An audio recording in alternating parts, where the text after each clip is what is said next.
Hukum dari Rismond, Roy, dan Tifa yang sekarang mereka tinggal Roy dan Tifa membentuk susunan baru. Mereka menambah personil baru. Tim mereka diberi nama Troya.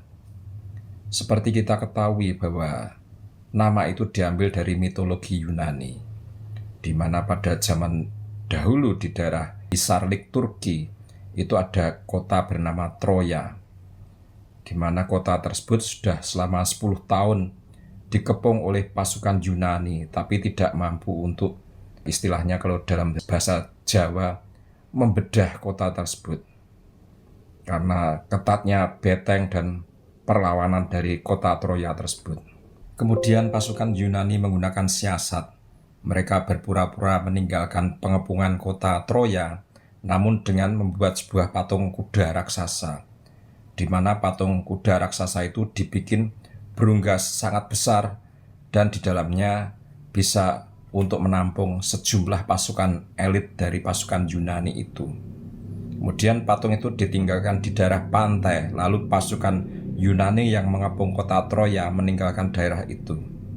Tentu saja ini disambut gembira oleh warga kota Troya, bahwa mereka menganggap itu sebuah kemenangan karena pasukan Yunani yang selama 10 tahun mengepung kota mereka sudah meninggalkan pengepungannya. Bahkan mereka meninggalkan sebuah patung raksasa yang dikiranya itu sebagai tanda bahwa mereka takluk kepada warga kota Troya. Kemudian patung kuda tersebut dimasukkan ke dalam beteng kota Troya tersebut. Walhasil, pada waktu malam, keluarlah pasukan Yunani yang berada dalam rongga patung kuda raksasa tersebut. Mereka kemudian membuka kunci gerbang dari kota Troya tersebut, atau membuka gerbang dari beteng kota Troya. Sontak saja pasukan Yunani yang berpura-pura sudah meninggalkan daerah tersebut, ternyata mereka sudah berdatangan dan akhirnya masuk ke kota. Terjadilah penyerbuan besar-besaran. Akhirnya kota Troya menjadi hancur porak-poranda dan takluk karena siasat kuda Troya tersebut. Nah, ini nampaknya juga kita patut waspada, jangan-jangan mereka menggunakan siasat kuda Troya itu dalam perkara tuduhan ijazah palsu kepada mantan Presiden RI ke-7 Insinyur Haji Joko Widodo. Siapa yang dijadikan sebagai kuda Troya? Ya, kalau kita boleh sedikit bermain dengan asumsi, tentunya kuda Troya saat ini adalah sosok Rismond Hasihorlan Sianipar itu sendiri. Karena kita juga menaruh curiga bahwa kelompok mereka itu sebetulnya sudah tahu sejak lama soal dugaan ijazah palsu S2 dan S3 milik Rismond. Itu nampak sekali ketika di acara Rakyat Bersuara kira-kira 7 bulan yang lalu, di mana saat itu menampilkan Andi Aswan di pihak Jokowi. Kemudian Andi Aswan untuk pertama kalinya menyampaikan ke publik hal dugaan ijazah palsu Rismond S2 dan S3 dari Yamaguchi. Nampak sekali di acara Rakyat Bersuara tersebut, Roy Suryo menentang keras karena ternyata dalam acara tersebut Andi Aswan justru presentasikan dugaan ijazah Rismond yang palsu dari Yamaguchi.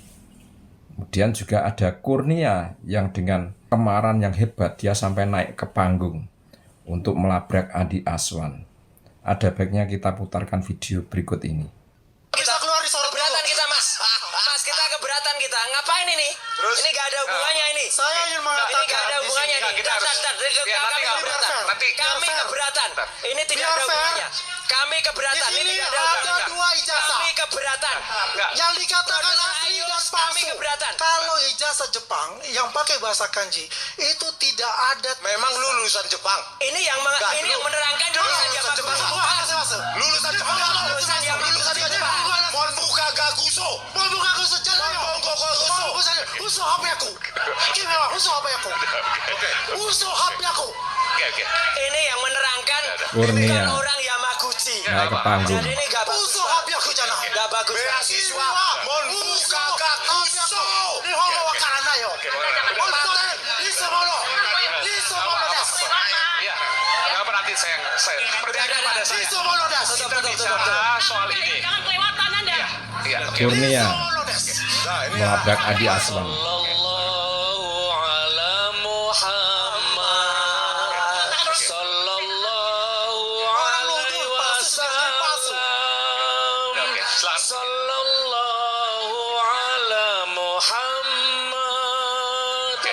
Sallallahu alaihi wasallam. Oke, terus Mas Aiman. Allahumma sholli. saya dong. Saya silakan. balas ya.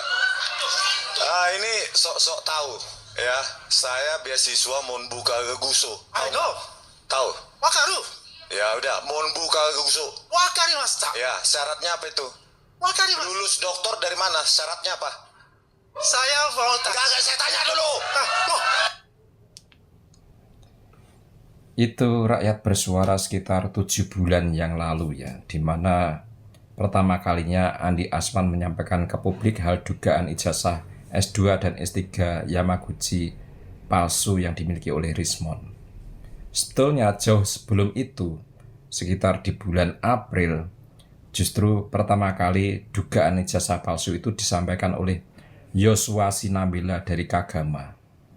Saat itu Yosua di akun media sosialnya Facebook, dia sudah mengungkapkan bahwa dia sudah berkorespondensi dengan Yamaguchi University untuk menanyakan hal tentang disertasi dari Rismond dan juga tentang bentuk ijazah Rismond yang mencurigakan. Karena sebelumnya Rismond pernah dalam sebuah tayangan video di channelnya memperlihatkan bentuk ijazah S2 dan S3 dari Yamaguchi yang sangat mencurigakan. Kemudian Yosua melakukan korespondensi ke Yamaguchi dan didapatkan jawaban bahwa Yamaguchi tidak pernah mengeluarkan ijazah milik Rismond.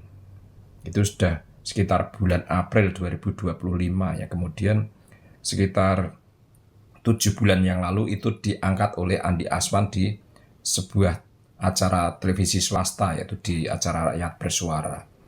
Sebelumnya juga ada sosok YouTuber Taufik Bilhaki atau yang terkenal sebagai Bang Bil ya. Dia di channel YouTube-nya itu sudah banyak menguliti tentang dugaan kepalsuan dari berbagai macam dokumen yang dimiliki oleh Rismond. Jadi dari situ sebetulnya kelompok mereka itu sudah tahu, kita duga mereka sudah tahu bahwa ijazah S2 dan S3 Rismond itu palsu. Lihat aja tadi reaksi dari Kurnia yang sudah luar biasa ya. Tidak main-main, dia sampai naik ke panggung. Demikian pula Roy Suryo yang berusaha untuk memprotes keras agar itu dihentikan oleh Aiman.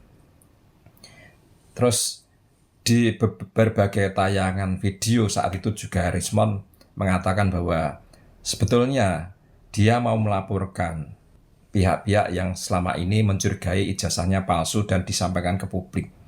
Tapi kemudian Rismond mengatakan bahwa sesuai arahan dari para penasihat hukumnya tidak perlu dulu karena harus fokus ke ijazah Jokowi. Ini kan aneh sekali ya, aneh sekali kalau dia merasa ijazahnya asli dan saat itu sudah mulai banyak diungkap ke publik oleh beberapa pihak. Tentunya dia langsung maju ke laporan polisi, tapi tidak pernah dilakukan sama sekali, hanya menggertak.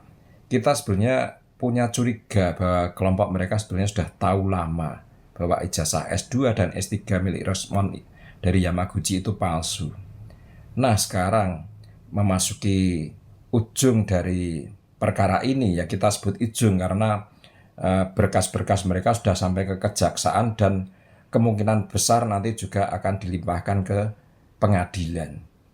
Mereka sepertinya sudah tidak punya harapan, apalagi di sidang CLS di Pengadilan Negeri Surakarta. Mereka sudah porak-poranda, tidak memiliki bukti. Mereka hanya mengajukan berbagai macam saksi fakta dan saksi ahli yang justru juga blunder. Karena beberapa saksi fakta yang ditampilkan itu ada dugaan mereka melakukan kebohongan di muka persidangan atau di bawah sumpah. Demikian pula saksi ahlinya pun begitu. Nah ini nampaknya mereka sudah membuat kalkulasi bahwa apa yang dilakukan mereka sudah tidak tertolong. Satu-satunya mereka ingin memasukkan kuda Troya ke kubu Jokowi. Nah, sosok yang paling pantas tentunya adalah Rismond itu sendiri. Karena dia selaku pihak dari mereka yang istilahnya dari sisi statusnya sudah tidak bisa diharapkan lagi. Dan Rismond itu memang tokoh sentral dari mereka yang paling ganas, paling brutal. Harapan mereka dimasukkan ke kubu Jokowi itu akan mudah dipercaya. Nah, ini kubu Jokowi harus berhati-hati walaupun akhirnya Rismond sudah menerima restoratif justice, jangan sampai dirangkul. Biarlah dia tetap di luar, jangan pernah dimasukkan ke dalam kubu Jokowi. Walaupun dari berbagai media dia menyampaikan nanti akan bersaksi dan akan menganulir penelitiannya sendiri dan juga akan melawan Roy Suryo dan Tifa, kita jangan percaya 100%. Karena masih ada kemungkinan bahwa dia sebetulnya adalah kuda Troya yang dimasukkan ke kubu Jokowi dan akan mengetahui segala sesuatu hal, strategi dan juga apa yang direncanakan dari pihak Jokowi. Makanya Rismond biarkan saja di luar. Dia sudah menikmati insentif berupa restoratif justice walaupun dugaan tindak pidana tentang pemalsuan ijazah S2 dan S3 dan juga ada dugaan tentang akta kematiannya harus tetap berjalan.